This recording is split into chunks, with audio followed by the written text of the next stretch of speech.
लग्नाचे दागिने म्हणजे श्रीमंत पेशवाई दागिने, नाशिकचे सुप्रसिद्ध सराफ मयूर अलंकार सराफ।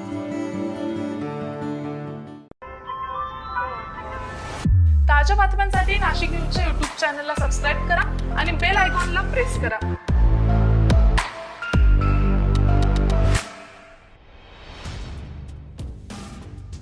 देवळा येथील ज्ञानेश्वर नगर येथे भरदिवसा झालेल्या घरफोडीतील संशयिताला पकडण्यात देवळा पोलिसांना यश आलंय। या प्रकरणी जिमी बिपिन शर्मा उर्फ अरमित उर्फ दीपक या संशयितास बुधवारी पहाटे 4 वाजता अटक करण्यात आलेली आहे।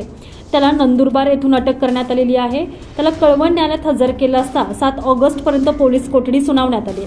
दरम्यान संशयितावर यापूर्वी तळोदा, शहादा, नंदुरबार, साक्री पोलीस ठाण्यासह हरियाणा राज्यात 42 गुन्हे दाखल आहेत। ज्ञानेश्वर नगर येथील रहिवासी आदेश ठाकरे यांच्या बंगल्यात 18 जुलै रोजी सकाळी 9 वाजच्या सुमारास घरफोडी झाली।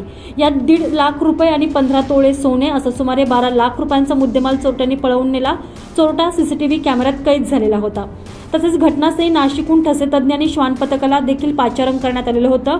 देवळा पोलिसांकडून चोरट्याचा कसून शोध सुरू असताना संशयित नंदुरबार येथे असल्याची माहिती मिळाली होती। त्यानुसार पथकानं संशयिताला ताब्यात घेतलं। संशयित मूळचा हरियाणा राज्यातील असून सध्या तो नंदुरबारला वास्तव्याला असल्याची माहिती पोलिसांनी दिली।